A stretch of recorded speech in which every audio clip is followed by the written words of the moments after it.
The Hong Kong Certificate of Education English Language Speaking Examination is divided into two parts.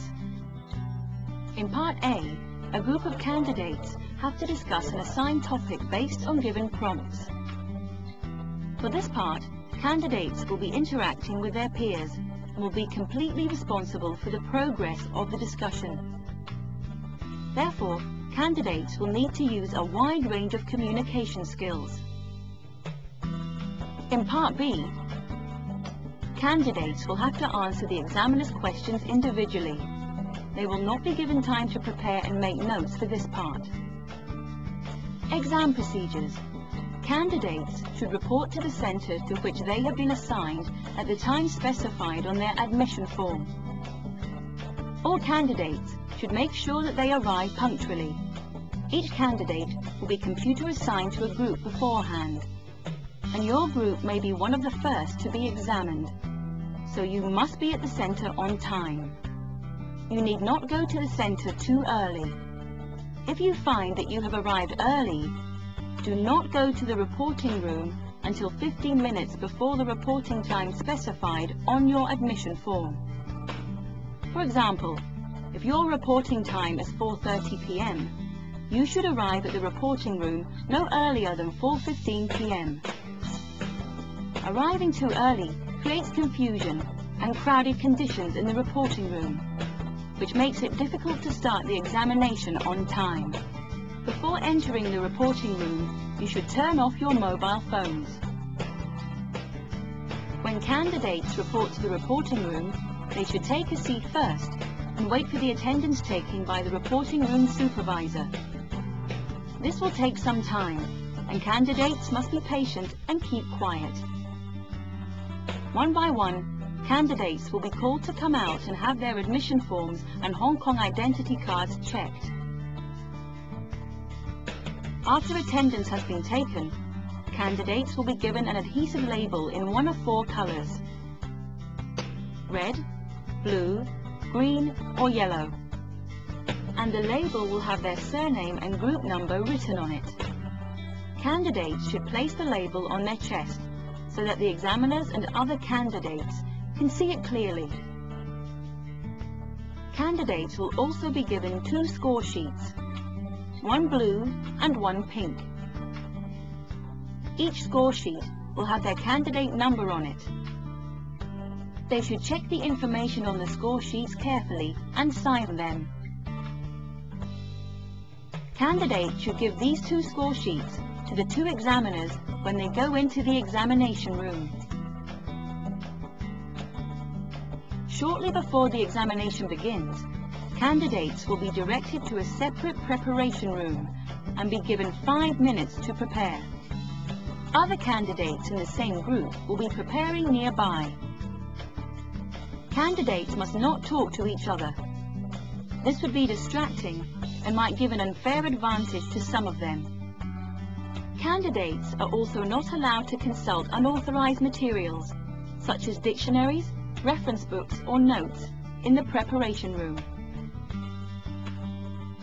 Preparation time. Before the preparation time begins, candidates will be given a question paper with instructions and a note card for making notes. Candidates will have 5 minutes for preparation. They should make sure that they read all the instructions carefully, even if they are already familiar with the procedures for the examination. These instructions may be slightly different from any instructions they have read before. So, to be absolutely safe, candidates should read them in full during the preparation time. Candidates should read the discussion topic carefully. They may make notes on the note card provided, using either a pencil or a pen, which they should bring themselves. Candidates will be told to stop reading and writing at the end of the 5-minute preparation time and sent to the examination room. They must leave the question paper in the preparation room, but can keep the note card for reference during the examination. Part A. Group discussion. When it is time for a group to be examined, the preparation room supervisor will direct the group into the examination room. Good afternoon. Group members should sit according to the seating plan placed on the desks. Candidates should give their score sheets to the examiners when they ask for them.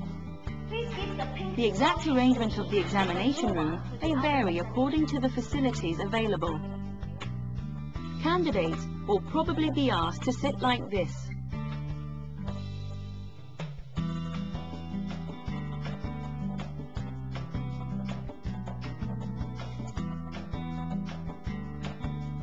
For your group discussion, you can look at the question paper and your note card. After candidates are seated, the examiner will give some brief instructions and then ask the group to start their discussion. An examiner will start the timer, which will be displayed in a position where all candidates can see it. The group will have 6 minutes for their discussion. For candidates' reference during the exam, question papers will be placed on the desks. The question papers will be face down until the examiner tells the candidates to turn them over and start the discussion.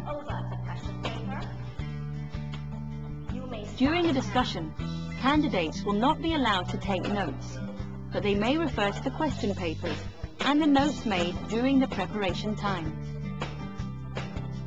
After 5 minutes, an examiner will display a sign, 1 minute left, to indicate that the group has 1 minute remaining. After that minute, the examiner will say that time is up and the group should stop their discussion. When the discussion is over, candidates should remain seated for Part B, individual response. Part B, individual response. In this part, an examiner will ask each candidate at least one question related to the discussion topic.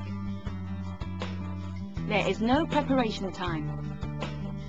Candidates need to listen to and understand the questions asked and respond appropriately. Each candidate will be asked different questions so the whole group can remain seated round the desks. However, they must keep quiet and not distract the candidate who is interacting with the examiner. The examiner may ask one or more questions depending on the candidate's response within the time allowed, and will only start the timer after asking the first question.